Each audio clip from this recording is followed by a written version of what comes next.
Fonder une famille, c'est du bonheur, des joies, des doutes et des combats qui sont propres à chacun et qui soulèvent beaucoup d'interrogations. Je suis Pauline et je suis la créatrice du podcast Ma Petite Famille. Dans ce podcast, vous écouterez des récits singuliers, authentiques et inspirants de parents qui partageront leur histoire, du désir de fonder leur famille au quotidien avec leurs bambins. Je vais converser avec des parents anonymes ou plus connus, que vous suivez peut-être sur les réseaux sociaux, pour vous proposer, de par ces rencontres, un maximum d'histoires enrichissantes, bienveillantes et déculpabilisantes. Vous retrouverez tous les 2e et 4e vendredis de chaque mois un nouvel épisode. Pour suivre l'actualité du podcast, des invités et de ma vie de maman, rejoignez la communauté Ma Petite Famille sur Instagram. Et si vous aimez les épisodes, je vous invite à laisser une note de 5 étoiles sur votre plateforme d'écoute privilégiée et avec un petit commentaire. Cela permet, au-delà de me faire très plaisir, de faire connaître le podcast au plus grand nombre. Je vous en remercie. Avant de vous embarquer dans ma conversation avec mon invité, je souhaitais vous faire découvrir la marque Atelier Amage. Vous cherchez un cadeau de naissance unique et pratique? La gamme d'accessoires de pierriculture proposée a été conçue pour le quotidien des parents. Vous serez séduit par les motifs intemporels et spécialement dessinés pour la collection. La personnalisation des pièces est faite en Bretagne. Vous êtes sûr de faire plaisir avec un cadeau unique réalisé avec amour. Rendez-vous sur atelier-amage.fr pour en savoir plus. Maintenant, place à l'épisode. Bonne écoute. Bonjour Sandra, merci beaucoup d'avoir accepté mon invitation pour témoigner de ton histoire à mon micro. J'ai eu la chance de te rencontrer parce que tu m'as invitée au lancement de ton livre, donc j'ai déjà été super heureuse d'être invitée et en fait à te rencontrer, tu es tellement rayonnante que je suis tellement heureuse de t'avoir au micro. Merci Pauline, merci à toi de m'avoir invitée. Je suis ravie d'être à ton micro aujourd'hui. Eh ben, on va tout de suite commencer. Est-ce que tu pourrais te présenter, dire qui tu es, d'où tu viens, de qui est composée ta famille et ce que tu fais dans la vie actuellement? Donc je m'appelle Sandra Ambos, j'ai 39 ans. Je suis originaire du sud-ouest de la France, où j'ai grandi avec mes 3 frères. Donc je suis originaire d'une famille de 4 enfants. J'ai passé aussi une grande partie de mon enfance en Afrique. Et puis à 20 ans, j'ai fait une école de commerce. Et ensuite, j'ai travaillé pendant 7 ans chez L'Oréal, où j'étais directrice marketing. Et puis, il y a 10 ans, je suis devenue maman. Et c'est là où j'ai eu donc Mila, qui a 10 ans aujourd'hui, Paco, qui l'a suivi et qui a 7 ans aujourd'hui. Et je suis mariée à Corentin depuis presque 15 ans. Et puis, dans ma vie professionnelle, il y a eu un grand shift justement au moment où je suis devenue maman, puisqu'il y a 10 ans, j'ai quitté L'Oréal pour me consacrer au bien-être des mamans. D'abord à travers la marque Ilado, qui propose des rituels bien-être pour les mamans et les bébés, inspirés des traditions des mamans du monde, parce que j'ai toujours eu ce goût du voyage, peut-être lié aussi à mon enfance africaine. Et puis ensuite, j'ai créé un podcast de méditation il y a 3 ans qui s'appelle Naissance d'une maman, qui était une manière pour moi d'aller un petit peu plus loin dans l'accompagnement de la maternité. Et puis plus récemment, comme tu le disais, j'ai écrit un livre. Donc c'était un rêve depuis toujours d'écrire un livre. Et pour moi, assez naturellement, après le podcast, j'ai eu envie de prolonger encore et finalement d'accompagner d'un peu plus près encore les mamans, main dans la main, tout au long de leur grossesse, depuis la découverte du test de grossesse positif jusqu'au 1 mois de leur bébé. Et donc le livre Merveilleuse est sorti le mois dernier et c'est là que j'ai eu en effet l'occasion de te rencontrer avec beaucoup de joie.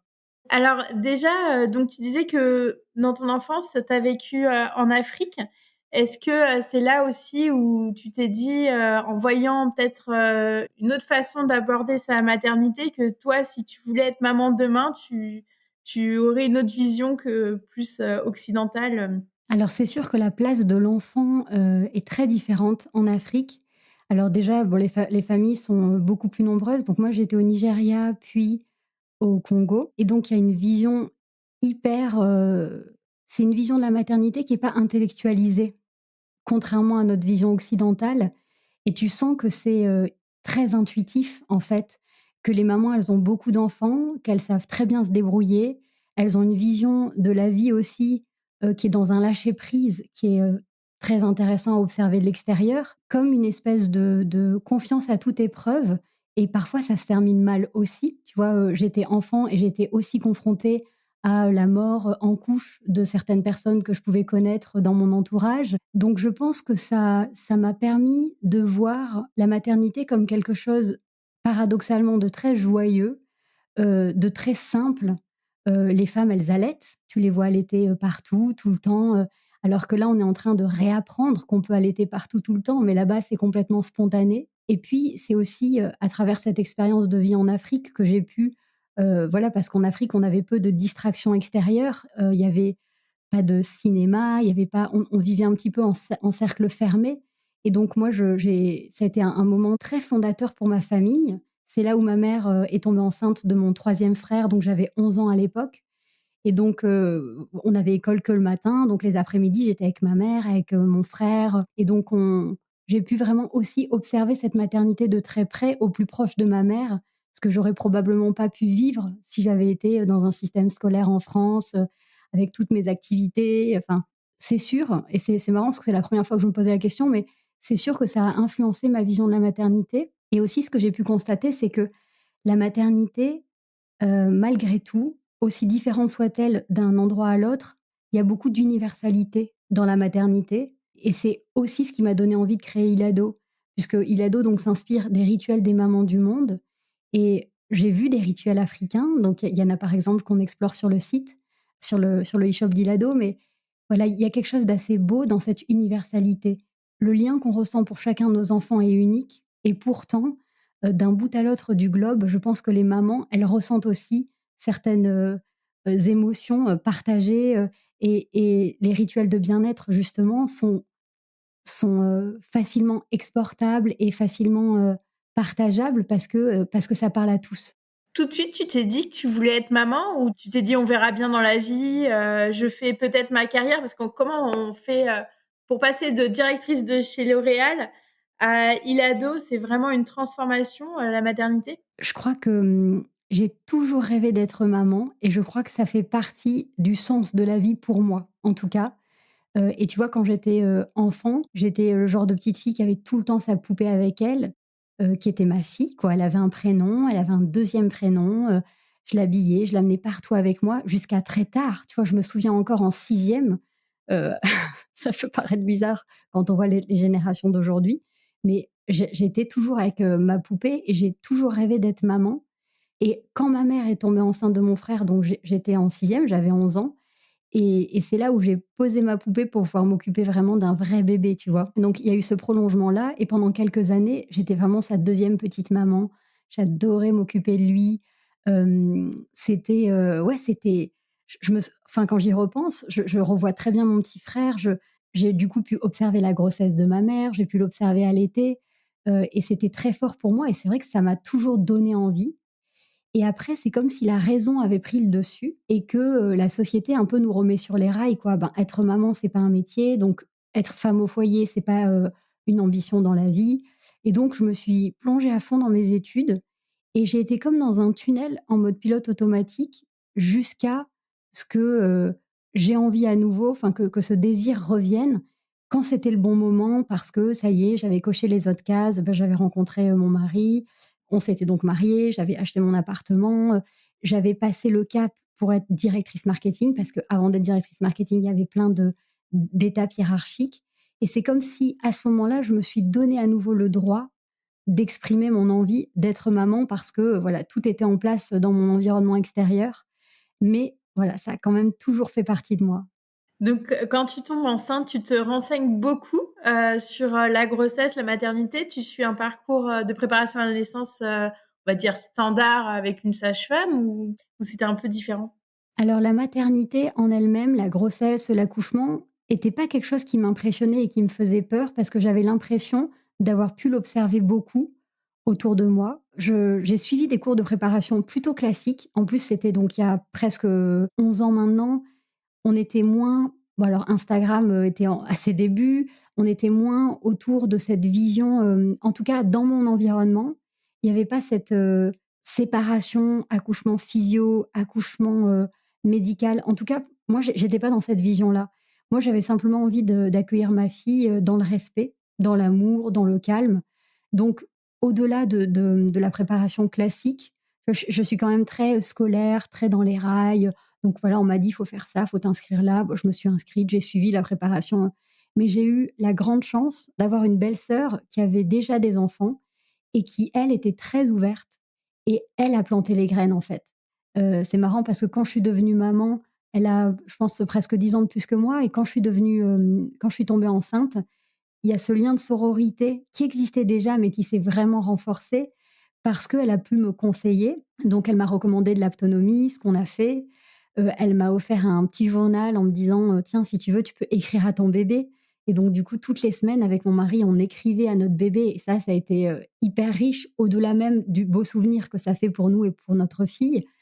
Simplement exprimer tes émotions, ça te permet vraiment de ritualiser, de conscientiser ce qui est en train de se passer à l'intérieur de toi et puis ça nous permet aussi de faire passer des messages à cette petite âme, qui arrive. Elle m'avait parlé à l'époque de la maternité des Bluets, qui est une maternité parisienne qui propose des accouchements physio et donc sans vraiment savoir, j'ai posé ma candidature qui a pas été acceptée. Par la suite, on se dira avec mon mari que ça aura été une chance parce que mon accouchement était plus compliqué qu'on aurait pu l'imaginer et finalement, on était exactement à l'endroit où il fallait qu'on soit. C'est pour ça que, pour celles qui nous écoutent, je crois que, il faut faire confiance à sa bonne étoile et parfois on croit qu'un chemin est le bon et puis la vie nous a mis sur un autre chemin et c'était finalement celui-là, qui était mieux pour nous. J'ai découvert le yoga prénatal aussi pendant ma grossesse et ça m'a vraiment beaucoup aidée et puis, c'est le moment aussi où j'ai découvert la méditation et c'est aussi ma belle-sœur qui, elle est ostéopathe, c'est son métier principal, mais elle écrit aussi des méditations et donc elle m'avait écrit 2 méditations qu'elle avait faites, enregistrées par mon mari et donc j'étais bercée par les mots et la voix de mon mari et ma fille aussi. Donc il y avait une méditation à écouter pendant la grossesse et une méditation à écouter le dernier mois pour se préparer vraiment à l'accouchement à travers une visualisation. Donc, tu vois, sans vraiment que je cherche à aller vers quelque chose de naturel, d'holistique ou finalement, voilà, grâce à cette personne-là, que je remercie au passage, Héloïse, j'ai pu vraiment, avoir une grossesse, très douce, très sereine, très accompagnée, en fait. Et c'est vrai que les rituels, d'écriture, enfin, on reviendra sur le livre, mais tu en mets et je trouve ça génial parce que moi, je l'ai pas fait. Après, des fois, on achète des livres où tu peux compléter et cetera, mais en fait, après, tu oublies puis bon, bref, tu fais pas. Mais là, tu peux écrire à ton bébé et c'est, je trouve une super, puis ça pose des mots sur des sensations qu'on a à l'instant T et C'est vrai qu'il se passe énormément de choses quand on tombe enceinte pendant la grossesse. Je crois vraiment que c'est une opportunité de transformation qui est très grande et que dans nos sociétés, occidentales actuelles, on a peu d'espace pour vivre cette transformation. On nie un petit peu la grossesse en la considérant uniquement comme un phénomène, biologique avec un suivi médical. On travaille jusque, 6 semaines avant la naissance de notre bébé ou 4 si on le peut et on est hyper focalisé sur l'accouchement et je pense qu'on nie un peu ce chemin et la beauté de ce chemin-là, tout ce qui peut se passer à l'intérieur de nous, au-delà de ce ventre qui s'arrondit, au-delà de tout ce qu'on peut, mesurer, programmer. Il y a tout ce qui se passe à l'intérieur qui est très riche si on prend le temps de se poser pour observer ce qui se passe et pour l'exprimer et l'écriture, en fait, offre cet espace-là et tu vois, je pense qu'on nie un petit peu trop l'importance de la grossesse et du chemin parcouru en se disant: «Finalement, ce qui compte, c'est mon accouchement, c'est je veux cet accouchement-là». Au-delà de ton accouchement, ton bébé, il est avec toi dès le premier jour et tout ce que tu peux lui offrir en amont, pour moi, est cadeau. Parce que parfois, on culpabilise de ne pas avoir offert à notre bébé ou su lui offrir la naissance dont on aurait ou pu lui offrir la naissance dont on aurait rêvé pour lui. Eh bien, pour moi, tout ce qu'on lui a offert pendant les 9 mois qui précèdent, c'est pas rien. Ça existe aussi et ça fait aussi partie de son histoire et de ce qu'il pourra, mémoriser et je pense qu'on nie aussi beaucoup l'après. Le postpartum, c'est aussi très important et aujourd'hui, ça change. On en parle de plus en plus et je pense, voilà, qu'il est nécessaire de peut-être défocaliser un petit peu plus notre regard. L'accouchement, c'est juste un passage, c'est pas la destination finale. C'est un passage et ça commence, je dirais, même avant la grossesse, dès le désir d'enfant, notre maternité. C'est beaucoup plus large que juste l'accouchement. Donc voilà, relâchons un petit peu la pression par rapport à l'accouchement, acceptons l'idée de faire du mieux qu'on peut et qu'il y a plein de choses qui dépendent pas de nous, mais ce qui dépend de nous en revanche, c'est d'essayer peut-être de semer des petites graines de joie dans notre grossesse, dans notre postpartum. Non, mais c'est complètement vrai parce que c'est vrai que l'accouchement et on le verra avec, ta propre histoire, ne se passe pas, toujours comme on l'aurait, souhaité. Mais ce qu'on peut faire en amont avec son bébé, pendant des temps de pause, penser à lui, lui écrire, ça nous appartient et puis au moins on peut laisser des traces et puis sur nos sentiments, qu'ils soient bons ou mauvais à l'instant T et je trouve ça très bien et comme tu le dis, le postpartum, c'est aussi un moment, chez la femme, où tout peut être remis un peu en question, où on se questionne beaucoup et c'est pareil, écrire et poser des mots, même si peut-être qu'après ça reviendra à la normale et qu'on reprendra son travail, «comme avant» entre guillemets. Rien ne sera plus jamais comme avant. Voilà, Mmh. Mais c'est peut-être. vrai que tout ce que tu fais en amont, pendant la grossesse, pour moi, peut aider au postpartum. Souvent, le postpartum qui bouscule énormément, c'est un postpartum qu'on n'a pas anticipé, qu'on n'a pas préparé. Alors bien sûr, tout ne se prépare pas, mais tout ce que tu peux faire en amont et tout ce que tu peux accueillir en amont, en toi, peut t'aider quand même à vivre ton postpartum en te sentant un petit peu plus préparé. Et c'est aussi des éléments pratiques, hein, très, terre à terre que tu peux mettre en place, mais c'est aussi ce qui se passe à l'intérieur de toi. Si déjà, par exemple, pendant la grossesse, tu as cheminé sur, ton lien à ton corps et tu as accepté l'idée que ça prendra peut-être du temps, que ton corps, se retrouve, parce que je pense que tu ne retrouves jamais ton corps tel qu'il était avant, mais tu peux retrouver a une certaine énergie, tu peux, voilà, reposer redéfinir les contours de ton corps, de ton nouveau corps de maman. Enfin, tout ce que tu peux faire en amont, il y a un lâcher prise que tu peux faire en amont qui peut t'aider aussi pendant le postpartum. Accepter que pendant, ces 40 premiers jours, tu sois complètement, en dehors du monde, dans une parenthèse, accepter que c'est court et que ça vaut le coup peut-être de ne pas revenir tout de suite au monde, de pas retrouver tout de suite une vie sociale, de pas se remaquiller, d'accepter d'être en pyjama dans ton petit cocon de maternage, dans ton salon. Enfin, tu vois, c'est toutes des choses que tu peux aussi commencer à lâcher pendant la grossesse et à envisager pour avoir un postpartum un petit peu plus doux. Et alors, comment s'est passée, toi, ta grossesse, plutôt, sereine avec de l'autonomie, de la méditation? Tu as pris ton congé, maternité, enfin, à la fin ou tu as été un petit peu arrêtée, Non, j'ai fait avant? classique, tu vois? Bonne élève, il faut s'arrêter là, OK, je m'arrête là, je vous suis, dites-moi ce qu'il faut que je fasse et je fais. Et donc après, l'accouchement en tant que tel, comment s'est-il passé? Donc 3 semaines avant la date prévue d'accouchement, j'ai un rendez-vous, classique, enfin un rendez-vous qui était programmé à l'hôpital. Donc j'ai accouché à l'hôpital franco-britannique à Levallois et donc j'arrive au rendez-vous et là, elle me prend la tension, la sage-femme. Et elle me regarde, elle prend la tension, elle regarde ce qu'indique le tensiomètre, puis elle me regarde, puis elle regarde la tension et elle se dit: Je pense que mon tensiomètre fonctionne pas». Donc elle va en chercher un autre, elle me reprend la tension et là, en fait, j'ai une tension hyper élevée, alarmante, mais je me sens hyper bien. Donc là, elle commence à me faire le monitoring et tout et elle voit que ça commence à travailler et tout ça.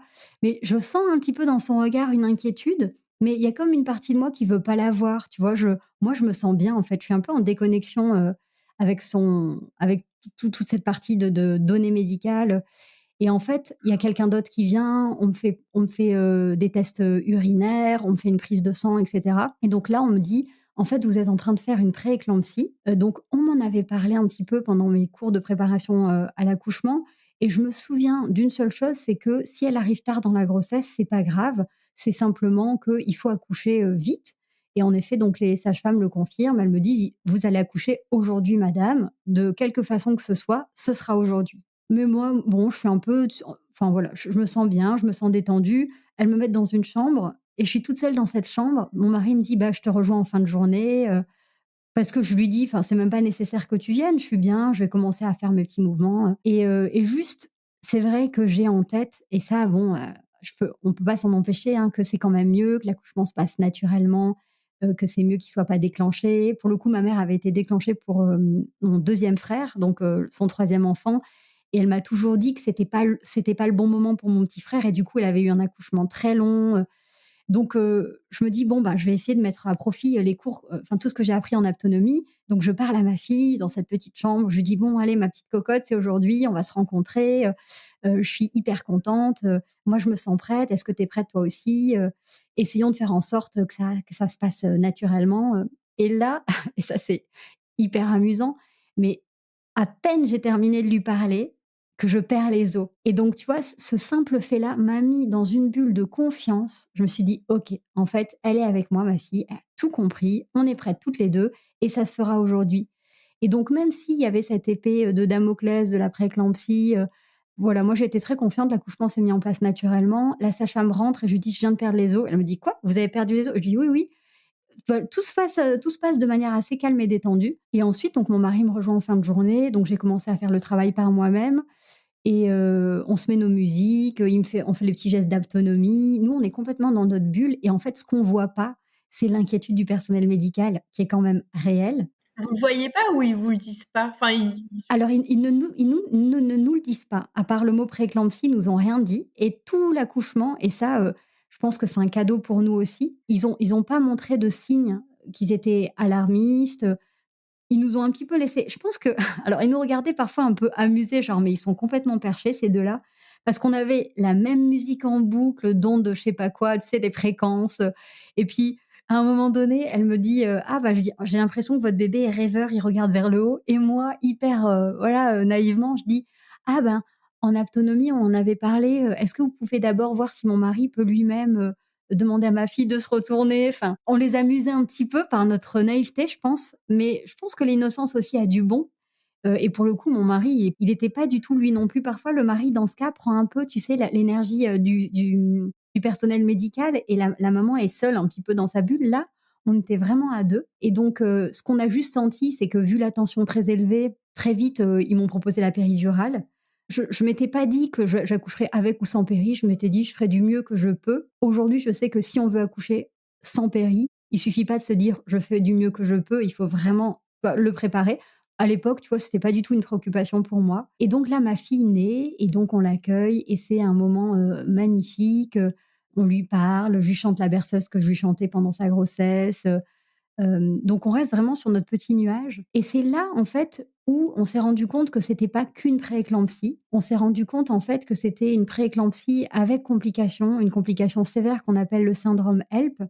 Donc la prééclampsie, ça touche, 1 à 2 des grossesses et la complication sévère, ça touche 10 des prééclampsies. Donc c'est 0,01 des grossesses et en général, le syndrome HELP, tout comme la prééclampsie, se solutionne par l'accouchement. Puisqu'en fait, c'est comme si le placenta, d'après ce que j'ai compris, devenait toxique pour le corps, d'où l'urgence à accoucher. Sauf que dans mon cas, en fait, ce syndrome HELP, il s'est prolongé et donc j'ai toujours, la sonde enfin, ils me mettent une sonde urinaire parce que mes reins, fonctionnent pas bien. J'ai toujours, du coup, j'ai mes plaquettes qui sont très, très basses. On me fait des perfusions de fer. Enfin, il se passe plein de trucs médicalement que je comprends pas bien. À un moment, on évoque la possibilité d'envoyer ma fille dans un autre hôpital, mais moi je l'allaite. C'est trop important, enfin c'était très important et hyper naturel pour moi, donc j'allaite ma fille. Là, il y a encore un petit peu ce contraste où nous, on essaye tant bien que mal de faire comme si de rien n'était, mais on commence à sentir l'inquiétude du personnel médical et je me souviens de ce moment, donc ça faisait 3 jours que j'avais accouché, il y a la chef de service qui arrive, donc une femme très imposante, autour d'elle, il y avait des internes et puis elle s'assoit dans ma chambre, elle me regarde sur mon lit et elle demande à ses internes: «Mais elles vont où ces plaquettes? Elles partent bien quelque part?» Et je me souviens, je me suis marrée en me disant: «Mais on est dans Doctor House, quoi». Il y avait comme, tu sais, une incompréhension sur ce que mon corps était en train de faire et donc il y avait cette inquiétude très forte que j'ai pas ressentie jusqu'au 3e jour et là, le 3e jour, je sais pas si c'est ce qu'on appelle le baby blues, que j'ai eu ma chute d'hormones à ce moment-là ou que la fatigue a commencé vraiment à se faire sentir, parce que je voulais ma fille, dans ma chambre, donc par chance, mon mari dormait avec nous et là, pour le coup, je me suis sentie complètement, à bout de souffle, quoi. D'un coup, ce soir-là, donc c'était la nuit, je me suis dit: «Ah mais en fait, je vais pas y arriver». J'étais vidée, mais même de l'espérance de pouvoir un jour sortir parce que du coup, on n'avait pas de date de sortie en me disant: «Mais en fait, je vais pas être capable. Je vais pas être capable de sortir, je vais pas être capable, de m'occuper de ma fille». Je me suis dit: «En fait, je suis déjà complètement à bout de souffle alors qu'elle a 3 jours», et je voyais bien que comme j'avais pas non plus de gens qui me disaient: «Ça va aller, il y a des signes positifs». Il y avait aucun signe positif, en fait, à ce moment-là. Donc l'inquiétude était toujours à l'extérieur et je pense que mon corps et mon esprit ont fini par sentir cette énergie d'inquiétude et en fait, le lendemain matin, ma belle-mère qui est, psychothérapeute, elle me dit: appelle ta mère. Parce que ma mère était pas là, ma mère habitait encore à l'étranger à l'époque et je me souviens que, c'est vrai, même pendant ma grossesse, le fait de ne pas avoir ma mère près de moi, ça m'a préoccupée, tu vois? Comme si il y avait une transmission qui était absente et que j'avais pas, ce qu'il fallait pour y arriver toute seule.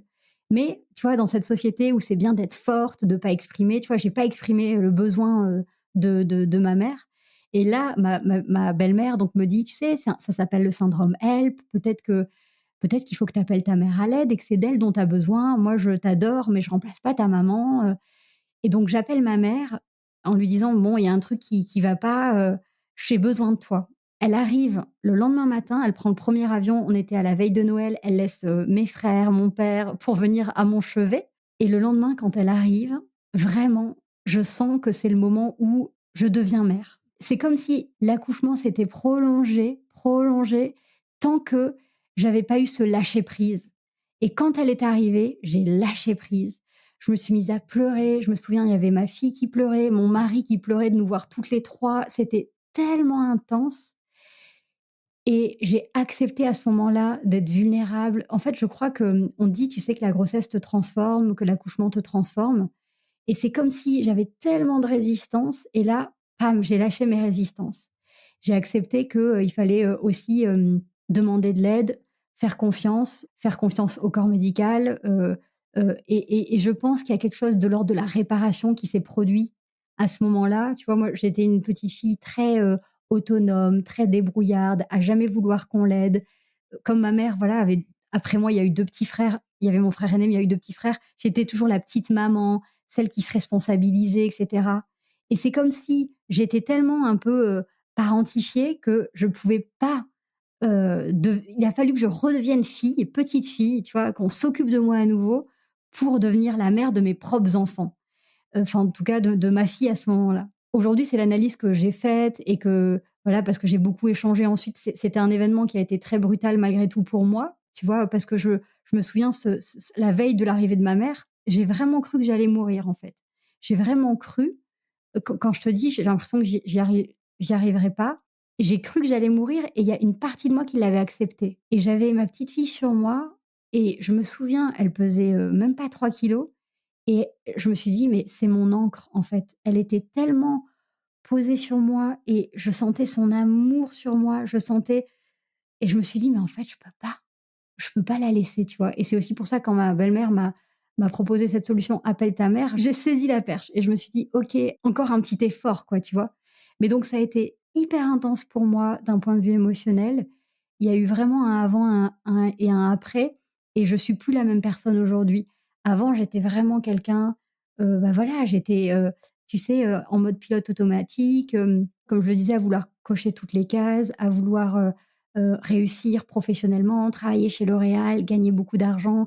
J'étais dans une vision très yang, très masculine, dans la performance, dans le faire, et depuis mon accouchement, il y a quelque chose qui s'est réveillé en moi avec la maternité, où je suis beaucoup plus dans l'acceptation de ce qui est, je fais beaucoup plus confiance à mon intuition, je m'en fous beaucoup plus du regard, que peuvent avoir les autres et j'accepte aujourd'hui cette part de vulnérabilité et du coup, voilà, ça a été un accouchement très intense, plus émotionnellement que physiquement. Parce que physiquement, finalement, une fois que ma mère est arrivée, toutes les variables, se sont remises, à la hausse, mes plaquettes, mes reins sont remis à fonctionner, toute la rétention d'eau que je faisais du coup et enfin voilà, tout s'est remis et mon corps vraiment, chapeau, je le remercie parce qu'on oublie parfois de les remercier, mais franchement, je pense que ça a été une expérience hyper intense parce qu'en 1 semaine, je pense que j'ai perdu 15 kilogrammes, de avant d'être maman, j'étais tout le temps au régime, pour faire gaffe et tout et tu Est-ce vois, que c'est L'Oréal depuis ça peut-être?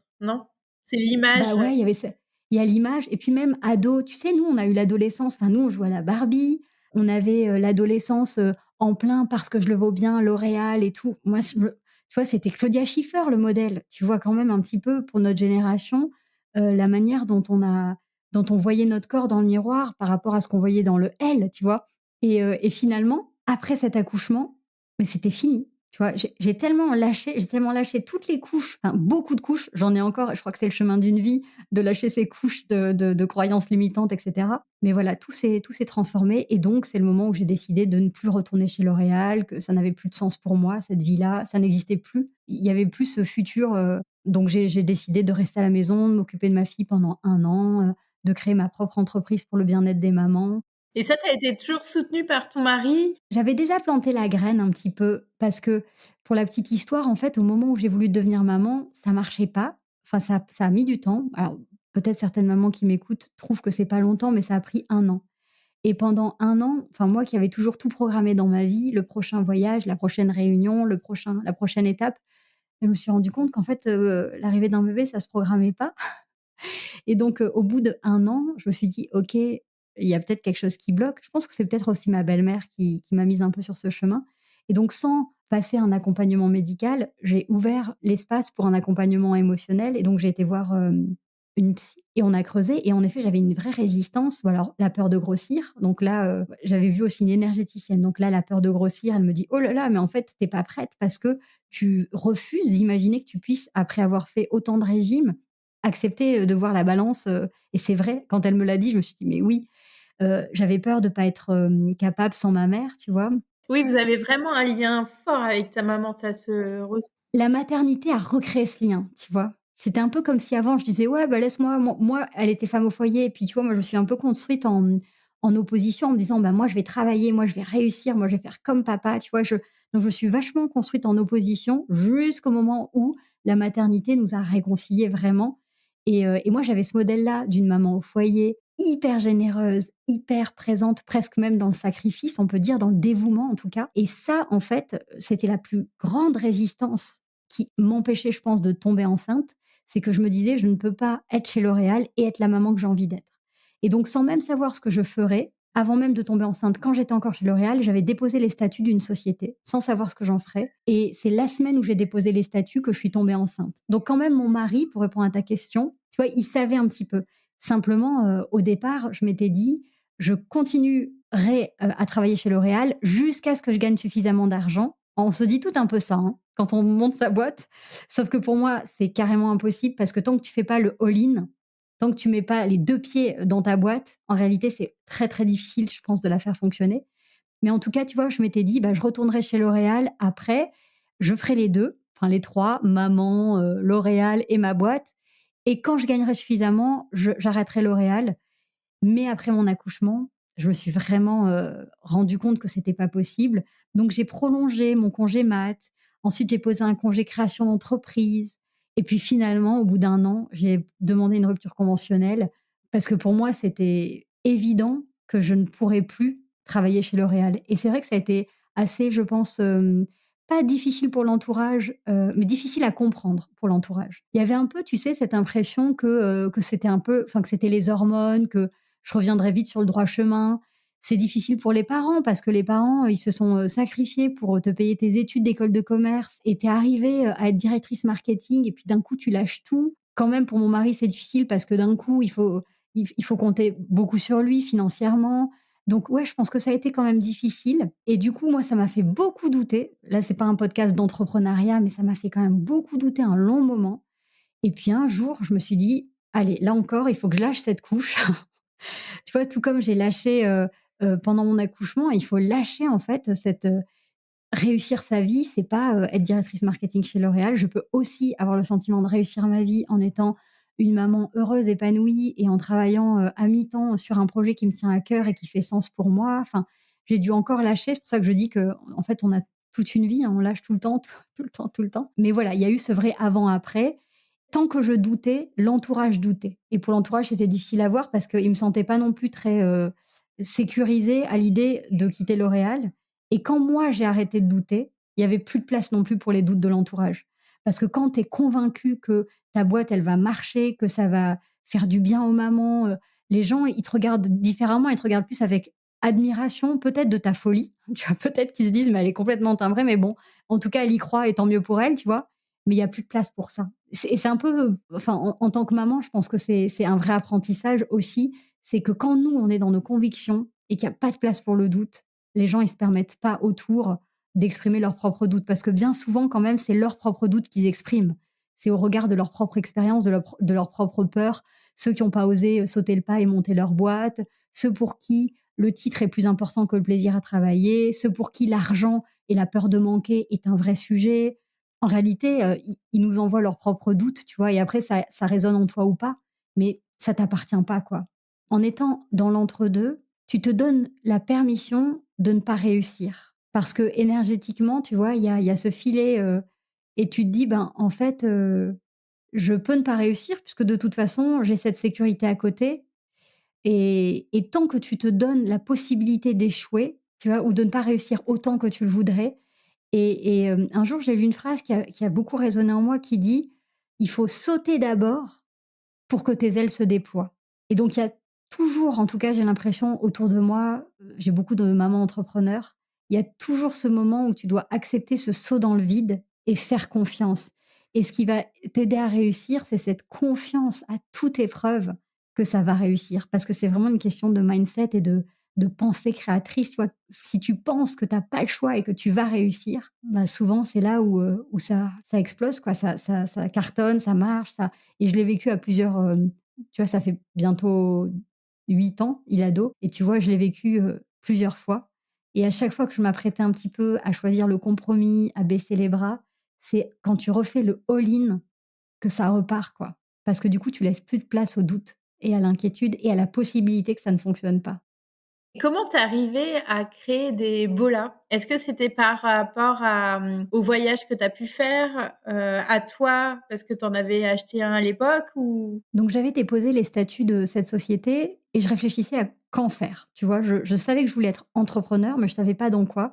Je savais que je voulais la liberté, la créativité et l'équilibre que ça pourrait m'apporter et donc j'ai envisagé plein de trucs différents et puis un jour, je suis tombée sur un article sur le bolat de grossesse et comme ça réunissait 2 éléments qui me tiennent à cœur, qui est le voyage et la maternité, je me suis dit: «OK, en fait, je vais créer une marque, qui sera autour des rituels des mamans du monde et je vais commencer par le bolat de grossesse. Parce que le bolat de grossesse, c'est ce bijou de lien entre la mère et l'enfant.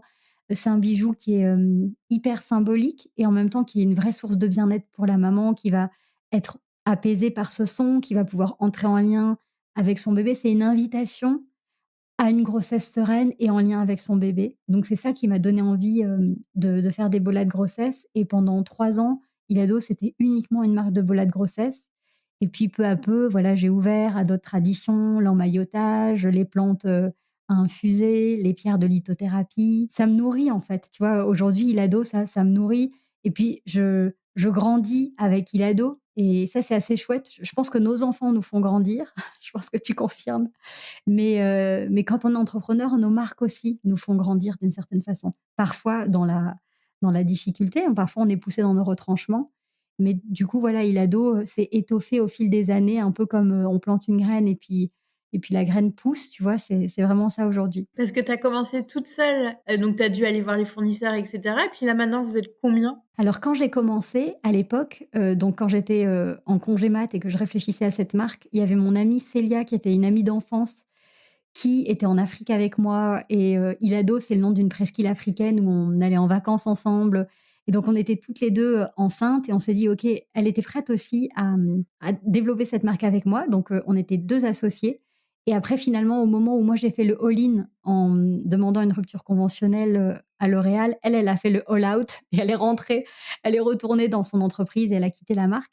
Donc on était 2 et on a fait exactement ce que tu dis. On a commencé par aller chercher des fabricants, des fournisseurs, on a fait le site internet, et donc on faisait ça sans vraiment avoir, de timing et de deadline. On se disait: «OK, on le fait comme on peut» et donc je me souviens, on était avec nos bébés en congé mat de 1 mois sur le banc à Asnières-sur-Seine, on était voisines aussi et à valider les premiers prototypes d'Ebola, et donc aujourd'hui, bah, il y a un grand chemin parcouru, tu vois? Aujourd'hui, donc maintenant je suis plus en région parisienne, on est installé en Bourgogne et donc j'ai, à côté de chez moi, à 5 minutes, je loue, des locaux qui font 150 carrés. On a internalisé la logistique. Maintenant, j'ai 3 employés. On est vendu dans plusieurs, je pense dans peut-être entre 100 et 200, points de vente en France et à l'étranger. On est dans toutes les boutiques Natalis, donc il s'est vraiment passé quelque chose, tu vois? Et je crois que j'ai jamais regretté une seconde d'avoir sauté. Moi, j'en ai 3 parce qu'à chaque grossesse, j'en achetais un. C'est une chouette idée de se dire chaque grossesse est unique, chaque enfant est unique et je suis unique et je suis différente d'une grossesse à l'autre. Alors bien sûr, c'est pas que j'encourage, les mamans à acheter, 3-4 bolas, mais c'est un petit plaisir le bola qu'on se fait, tu vois?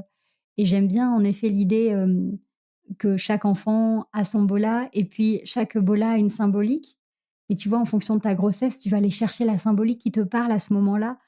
Pour, un enfant, tu vois, où pendant ta grossesse, tu te sens un petit peu, pleine de doutes ou de peur, bah, tu vas choisir le bola bonne étoile parce que tu as l'impression qu'il va te protéger.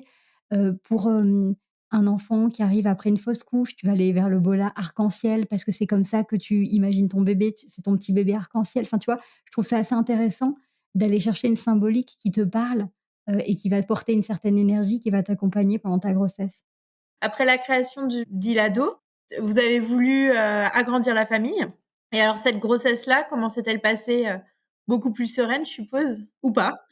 Mon mari, lui, était moins serein parce que ce qu'on nous a dit, c'est que, il y avait de grandes chances, que je refasse, la prééclampsie. Quand on fait une prééclampsie avec syndrome HELLP, je crois qu'il y a 20 de chances que tu la refasses pour ta deuxième grossesse et même quand le gynécologue, obstétricien, après l'accouchement, tu sais, il y a un rendez-vous, après le premier accouchement, elle m'a dit: «Posez-vous la question d'avoir un second enfant ou pas?» ce que j'ai trouvé assez brutal, mais en même temps, et mon mari avait gardé un petit peu ça en tête, lui, tu vois? Nous, on est dans nos hormones, on est dans, le maternage, tu vois? Et donc, mais pour moi, c'était évident que je n'aurais pas un seul enfant, j'avais confiance, je crois, au fond de moi, parce que je pense qu'il y a une partie de nous qui sait et puis il y avait la méditation était rentrée dans ma vie, donc je me nourrissais de cette confiance intérieure, donc moi, ma grossesse, la deuxième, elle a été hyper, sereine. Mon mari était un petit peu plus inquiet, mais du coup, il y avait plus de suivi médical parce que c'était une deuxième grossesse beaucoup plus suivie, c'était directement des rendez-vous à l'hôpital, on vérifiait beaucoup plus encore pour cette histoire de prééclampsie et l'accouchement s'est hyper bien passé. J'étais pas non plus en mode, accoucher sans péridurale. Peut-être parce qu'après ce premier accouchement, je me suis rendu compte que le principal, c'est quand même qu'on soit tous en bonne santé et comme j'ai ce côté très, tu vois, spontanément, je te disais dans la performance, dans le faire et tout, si je m'étais mis dans l'optique d'accoucher sans péridurale, ça aurait pris le pas sur tout. J'aurais eu l'impression que c'était préparation au marathon et qu'il fallait et en fait, je crois que j'avais pas envie de ça, j'avais pas envie d'associer mon accouchement à de la performance. J'avais envie juste d'être dans l'accueil, donc j'ai accouché dans le même hôpital. Je suis tombée sur une sage-femme extraordinaire qui m'a fait chanter, qui a montré à mon mari les points d'acupression pour aider, la descente du bébé, qui m'a sorti des ballons, et du coup, tu vois, j'ai réussi, jusqu'à je pense, jusqu'à 6 à tenir sans péridurale, ce qui fait que l'accouchement a quand même été plus rapide que le premier. Et puis après, voilà, mon bébé est arrivé. Alors lui, il est arrivé le jour du terme. Je sais pas, il y a une partie de moi qui savait que c'était ma dernière grossesse et j'aimais tellement être enceinte que je pense que mon petit garçon là, il voulait juste me rendre heureuse. «Bon maman, je reste, je reste». Le jour où j'ai accouché, c'était le jour du rendez-vous où là, ils allaient plus ou moins me dire: «Bon madame, on déclenche» et là encore, tu vois, la veille, je lui dis: «Écoute, c'était prévu le 10 octobre, c'est aujourd'hui, donc maintenant c'est quand tu veux». Et pareil, les contractions se sont déclenchées. Alors pour lui, j'ai pas perdu les os, mais voilà, j'étais à la maison, je pense que pour un deuxième, tu es quand même plus détendu. Enfin, après, ça dépend beaucoup de la manière dont tu as vécu ton premier accouchement. Mais il y avait une partie de moi qui me disait: «Franchement, si tu t'en es sorti du premier, le deuxième, piece of cake». Et tu vois, il est arrivé à terme, il faisait 4 kilos. Enfin, moi, je mesure 1,56 m et pourtant, bah, tout s'est hyper bien passé. Enfin, j'ai pas eu d'épisode ni pour l'un ni pour l'autre. J'avais une confiance aveugle dans mon corps. Je me suis dit: «S'il a été capable le premier coup» et puis en plus là, enfin, quand on a décidé d'avoir, le deuxième, il est arrivé en une semaine. Enfin, tu vois, tous les signaux étaient au vert. J'avais vraiment l'impression que désormais, je faisais confiance à mon corps et je crois qu'il s'agit énormément de confiance quand on parle de grossesse et d'accouchement et ça m'a vraiment aidée à bien vivre cette deuxième grossesse. Et puis voilà, quand mon petit Paco est arrivé après Mila, je me suis dit: «Ça y est, la famille est au complet. Merci», tu vois? Et j'ai pas voulu tenter, le troisième en me disant: «Je suis déjà tellement contente de ce que j'ai, de l'équilibre qu'on a créé», tu vois? Pourtant, À la base, je pense que je me serais imaginée maman de 3, de 4. Mais après ma première expérience, quand même, je me suis dit: «Il y a plein de choses qu'on ne peut pas contrôler, il y a plein d'aléas». Je reste dans cette joie-là d'avoir ma petite fille, mon petit garçon et c'était très bien comme ça. Et puis aujourd'hui, tu accompagnes, au quotidien via ton podcast, de toute façon toutes les mamans. Donc c'est comme si, tu accompagnais des grossesses. Ouais, je reste un petit peu quand même là-dedans et c'est vrai que ce qui m'a donné envie de faire ce podcast, c'est d'abord, bien sûr, que moi j'ai vu à quel point, la méditation peut être bienfaisante pour, la pendant la grossesse et pendant l'accouchement. Et qu'aujourd'hui, ça ne me quitte plus, en fait. Maintenant, ça fait partie de mon quotidien, enfin de mes semaines. Je trouve dans la méditation une ressource. Ça me donne, le souffle dont j'ai besoin, ça me permet de moins me laisser atteindre par les circonstances, par les obligations extérieures, tu vois? Ça me donne, l'énergie dont j'ai besoin dans ma vie de femme, dans ma vie de maman, dans ma vie d'entrepreneur, mais la grossesse, je pense, c'est une période vraiment, clé pour découvrir les bienfaits de la méditation et je dirais quand tu les découvres pendant ta grossesse, ça te fait tellement de bien de pouvoir, écouter ton corps, de pouvoir rentrer en lien avec, ton bébé, de nourrir ta confiance, parce que c'est pas facile de s'y mettre. Moi, tu vois, j'avais essayé plusieurs fois avant d'être enceinte. J'avais lu le livre de Christophe André, j'avais comme envie de l'idée, tu vois? L'idée de méditer me plaisait, mais j'ai vraiment pas réussi avant de tomber enceinte à le mettre en pratique et quand je suis tombée enceinte, je me suis dit: «En fait, je ne suis pas responsable que de mon bien-être, je suis aussi responsable du bien-être de mon bébé». Donc au début, je l'ai un peu fait par obligation, tu vois? Je me disais: «Je bosse beaucoup chez donc j'étais chez L'Oréal, je bossais beaucoup, je rentrais tard, j'étais un peu stressée et je me suis dit: «Je le dois à mon bébé» et au début, c'était de l'obligation et après, ça m'a fait tellement de bien que c'était devenu un plaisir et un moment, un rendez-vous, tu vois, qu'on attendait toutes les 2. Je pense que ma fille, elle attendait autant que moi ce petit rendez-vous et c'est ce qui m'a donné envie de faire ce podcast, de faire découvrir les bienfaits de la méditation et aussi, je m'étais rendu compte que pour moi, c'est un vrai passage, la maternité. Ce passage de la femme à la mère, c'est une vraie étape transformatrice et je crois qu'on a besoin d'être accompagné émotionnellement dans cette étape. Et le podcast, il est là pour ça. Il est là pour dire: «Oui, c'est la naissance de votre enfant, mais c'est aussi votre naissance de mère». C'est pour ça que je l'ai appelé «naissance d'une maman». Tout est transformé quand on devient maman. Votre rapport à votre corps, votre couple, votre place, au sein de votre famille, votre manière de voir votre travail et même de voir le monde, la société, vos priorités. Tout est tellement chamboulé que on a besoin de se sentir accompagné et je crois que la méditation peut vraiment aider à se sentir soutenu, guidé et avoir l'impression, qu'on est tu vois, on nous donne la main un petit peu sur ce chemin-là. Mais en fait, quand tu médites, c'est pas moi qui vais rassurer les femmes ou qui vais leur donner confiance, c'est pas descendant. C'est simplement quand tu médites, tu as accès à cette partie de toi où tu vas trouver tes ressources intérieures, ta confiance, l'amour que tu ressens pour ton bébé, la gratitude que tu ressens pour ton corps, tu vois? C'est ça que j'aime dans la méditation parce qu'il y a énormément de propositions pour les femmes aujourd'hui. Il y a beaucoup de conseils qui sont donnés. On propose beaucoup de méthodes, et parfois on se sent submergé par tout ça, par tous ces conseils parfois contradictoires où on se dit: «Il faut faire ça, il faut». Or là, la méditation, c'est juste au lieu de tourner ton regard vers l'extérieur et vers des ressources extérieures, tu prends conscience de toutes les ressources intérieures que tu as et qui sont là pour vraiment t'aider à bien vivre ce passage. Pour en avoir fait un petit peu, alors moi je suis un peu dans ton cas, c'est-à-dire qu'au début c'était très dur et en fait après quand j'étais en congé mater, comme j'avais du temps pour moi, j'ai commencé à en faire. Alors je sais pas si c'est s'il y a une cause à effet, j'en ai fait beaucoup pour ma première grossesse et maintenant mon fils adore ça. Enfin je lui mets des méditations pour enfants quoi et même pour l'endormir ou quand il veut se poser parce que lui, est plutôt calme par rapport aux 2 autres, il aime bien avoir, un podcast de méditation ou C'est génial. c'est ouais, alors je sais pas s'il y a une cause à effet, hein. Probablement que tu réponds à quelque chose qu'il a à l'intérieur de lui. Tu vois? En fait, moi, je me rends compte que nos enfants, ils sont hyper différents et que l'enjeu pour une maman, et c'est pas toujours évident, hein, c'est de s'adapter à chacun d'entre eux, observer les couleurs qu'ils ont à l'intérieur, les encourager à les faire sortir et tu vois, peut-être que tu le proposerais à tes autres enfants, ils sauteraient pas à pieds joints dans la méditation et lui, oui et je trouve ça un cadeau de pouvoir aussi, tu vois, répondre aux besoins de chaque enfant.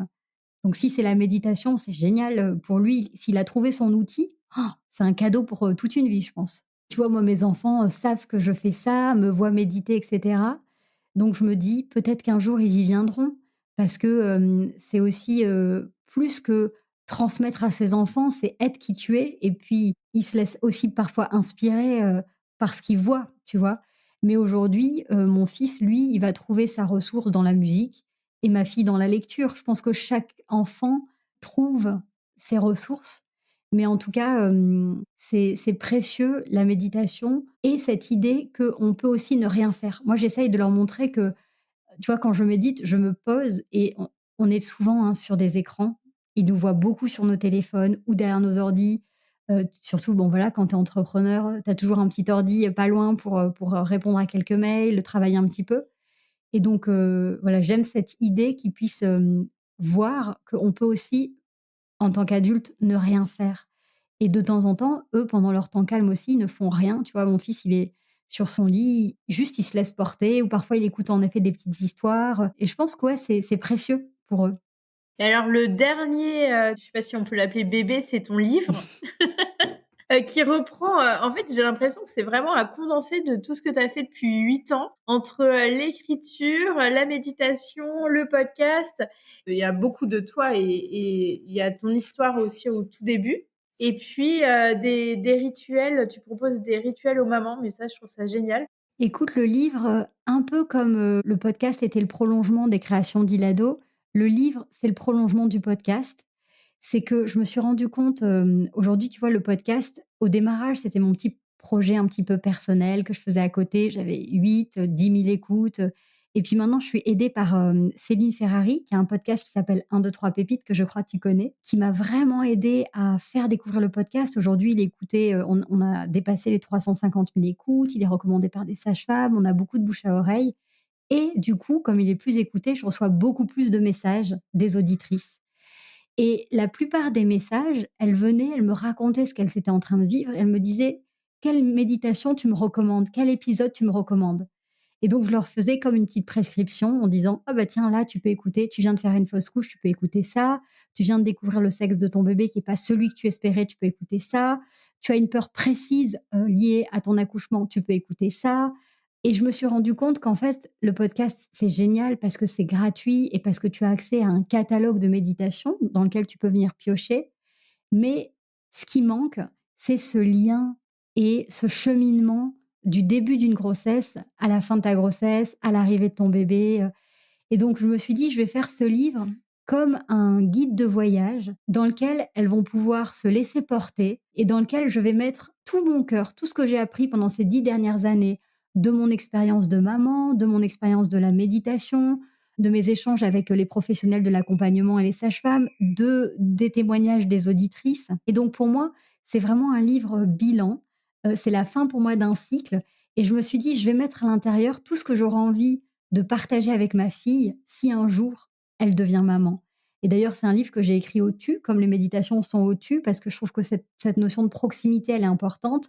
Et je ne suis pas une sage-femme, je ne suis pas une professionnelle de la naissance. Je l'écris comme une mère, comme une sœur, comme une amie, qui est là pour, voilà, te soutenir, t'écouter. Parce que quand je dis aux mamans d'écrire, c'est comme si, tu vois, ton journal d'écriture, il devient le témoin, il devient le confident, il devient l'allié sur ton chemin. Donc voilà, ce livre, il répond à cette, idée-là qu'on n'est pas la même au début, au milieu ou à la fin de sa grossesse et il y a des mots qu'on a besoin d'entendre ou en tout cas qui résonneront davantage à chacune de ces étapes. Tu peux le lire de plusieurs façons, soit si tu le découvres, à la fin de ta grossesse, tu peux le lire d'une traite et ensuite tu vas vraiment écouter parce qu'il y a des chaque semaine en fait, j'invite les mamans à entrer dans leur bulle intérieure avec une citation, avec un thème qui est exploré, en lien avec une méditation et un rituel d'écriture. Et donc tu peux vraiment lire le livre d'une traite comme un guide de voyage et ensuite tu vas choisir les étapes dans lesquelles tu as envie de t'arrêter. Si tu le découvres en début de grossesse ou si tu l'offres à une amie qui vient de t'apprendre sa grossesse, elle peut vraiment aussi choisir de le découvrir au fil des pages. Et moi, ce que j'aime me dire, ou en tout cas, moi, j'ai beaucoup de livres comme ça, mes livres de chevet, je les lis et ensuite le matin, quand j'ai un peu d'espace, je me dis: «De quoi j'ai besoin aujourd'hui? Qu'est-ce que j'ai besoin d'entendre aujourd'hui?» Donc une fois que tu l'as lu dans son intégralité, tu peux, hop, ouvrir une page au hasard et voir quel est le message qui t'est proposé. Et souvent, c'est un message qui résonne si tu poses cette question, si tu poses cette intention d'entendre ce que tu as besoin d'entendre. Donc par exemple, ça va être, je remplis mon arrosoir et donc tu te dis: «Ah c'est vrai, j'ai peut-être besoin de me ressourcer» et donc tu as une méditation de ressourcement où je fais preuve de bienveillance envers moi-même, je prends soin de mon couple, je m'entoure d'amour, j'écoute mon bébé. Tu vois, parfois on est dans notre quotidien pendant la grossesse et on oublie que oui, nous, on peut parler à notre bébé, mais lui peut aussi nous parler. Donc il y a une méditation et un rituel d'écriture où on se met plutôt dans cet état de réceptivité et d'écoute de ce qui peut venir. Donc c'est à la fois un guide hyper pratique et en même temps un soutien, émotionnel et il s'arrête pas à l'accouchement parce que c'est que le début du voyage, comme on disait tout à l'heure et donc il va jusqu'aux premières semaines du bébé et mon souhait le plus cher, c'est qu'il puisse, vraiment accompagner les mamans sur le chemin d'une rencontre, joyeuse et sereine. Parce que ce qui est le plus difficile pour moi aujourd'hui, c'est d'envisager que ces petites âmes sont parfois accueillies dans la peur, dans l'inquiétude. Or, l'accouchement, c'est une rencontre, c'est le 1er, c'est leur venue au monde. C'est quelle est la manière dont on les accueille et pouvoir accueillir son bébé à bras ouverts et à cœur ouvert, c'est un cadeau. C'est un cadeau pour son bébé et aussi pour soi-même et si certaines auditrices qui nous écoutent là, sont enceintes, moi j'ai connu 3 accouchements, même si j'ai, que 2 enfants. C'est qu'un jour, j'ai eu la chance et l'honneur d'assister à l'accouchement d'une maman dans la rue. Donc, elle était dans sa voiture et son mari est venu me chercher. On était dans un petit village dans le sud de la France en plein mois d'août, il y avait personne et ce monsieur vient me demander de l'aide et donc je m'approche de la voiture et il me dit: «Ma femme est en train d'accoucher». Et j'ai vu cette femme accoucher, cette femme qui n'avait pas du tout besoin d'aide, contrairement au ressenti du papa et qui a mis au monde leur petite fille. Alors moi, je suis arrivée peut-être, au moment, enfin, je sais pas depuis combien de temps elle était là cette femme, mais en tout cas, au moment où je suis arrivée, il s'est passé 5 minutes avant la sortie, et la venue au monde de sa petite fille et depuis que j'ai vu ça, je me rends compte que ça peut aussi se passer comme ça. Ça peut se passer dans la fluidité, qu'on demande ou pas une péridurale, quel que soit l'endroit où on accouche, un accouchement, une naissance peut être fluide, peut être joyeuse parce que cette maman, elle était remplie d'hormones, elle était hyper détendue, hyper souriante. Pour le coup, elle n'a pas ressenti de douleur. Moi, ce que j'ai vu, c'était pas de la douleur ni de la souffrance. Ce que j'ai vu, c'était quelque chose d'aussi naturel que de se mettre à rire. C'était un éclat de rire, tu vois, cet accouchement. Et depuis que j'ai vu ça, ce qui me tient vraiment à cœur, c'est de dire aux mamans: «Oui, c'est possible». C'est possible et je l'ai vu et au-delà de la manière dont se passe votre accouchement, ce qui reste, c'est le vécu et donc oui, vous pouvez bien le vivre. Donnez-vous l'autorisation de le vivre avec joie et avec légèreté. Moi, j'étais en train de faire une prééclampsie et un syndrome HELP et j'écoutais ma musique, de méditation avec des chants d'oiseaux et j'étais dans ma bulle et au final, quel que soit le chemin que te propose la vie, je crois qu'on est beaucoup plus capable qu'on ne le croit de le vivre. C'est un beau mot de la fin, je trouve. Ça donne de l'espoir et au moins, voilà, c'est s'écouter et puis, faire confiance à la vie, quoi, tout simplement. Ouais. Faire confiance à son corps, faire confiance à son bébé et faire confiance à la vie. La grossesse, c'est vrai que la maternité, ça nous relie à plus grand que nous, hein. On est obligé d'une certaine façon de lâcher prise et de faire confiance à ce qui nous dépasse et je crois que c'est un apprentissage qui nous sert toute notre vie. Bah, merci beaucoup, hein, Sandra. C'était trop intéressant. Merci à toi, merci pour, ton accueil, merci pour, nos échanges. C'est toujours très riche pour moi aussi, tu vois, ces échanges donc merci de tout cœur. Puis tu es toujours aussi rayonnante. Ça fait vraiment du bien, je trouve. Tu une énergie, super positive, qui se ressent. C'est fou. J'ai de la chance de faire ce que j'aime. C'est ce qui me donne l'impression de ne jamais travailler. Je remercie parce que, voilà, j'ai vraiment la chance d'avoir beaucoup de plaisir que ce soit Ilado, le podcast, maintenant l'écriture qui est une vraie partie de ma vie. C'est un plaisir pour moi de partager et je suis hyper honorée, qu'on m'écoute. Je suis hyper honorée que tu m'invites à ton micro, tu vois? C'est honorant aussi d'avoir cet espace, d'expression et de partage. Pour moi, c'est cadeau. Là, tu as des nouvelles choses, dans les tuyaux pour les prochaines années ou tu t'arrêtes là? Un oracle? En t'écoutant, je me suis dit: «Il manque plus que ça». Ouais, alors je travaille sur un oracle pour le postpartum. Donc voilà, là, je travaille sur, les 40, cartes, du postpartum avec cette idée chaque jour de se dire: «Allez, de quoi j'ai besoin aujourd'hui? Qu'est-ce que j'ai besoin d'entendre?» Je reste bienveillante, je remercie mon corps, je prends le temps de souffler. Puis après sur Ilado, il y a les cosmétiques qui arrivent. Donc c'est la gamme Maman du monde avec des huiles biologiques, issues des rituels de beauté des mamans du monde, qui accompagnent le corps, avant, pendant et après la grossesse. Et puis, je me lance aussi dans les livres pour enfants. Je crois que nos enfants, hein, c'est l'humanité de demain et toutes les petites graines qu'on peut planter, je pense, ça peut apporter beaucoup et ça peut rendre le monde plus doux. Donc, là, le premier livre, c'est un livre autour des émotions qui sont pour moi une clé essentielle de la compréhension du monde et de notre compréhension de nous-mêmes aussi. Donc, voilà, il y a plein, plein, plein de chouettes projets. Ah, trop bien. Bon, bah, j'ai hâte de voir, l'aboutissement de tous ces projets. Merci encore. Merci Pauline, à bientôt. Si vous entendez ce message, c'est que vous avez écouté l'épisode jusqu'au bout. Et je vous en remercie grandement. Je vous invite à me laisser un commentaire pour continuer les échanges et à mettre la note de 5 étoiles si l'épisode vous a plu. Cela contribue à augmenter la visibilité du podcast sur les plateformes. Merci beaucoup de votre soutien et à bientôt pour le prochain épisode.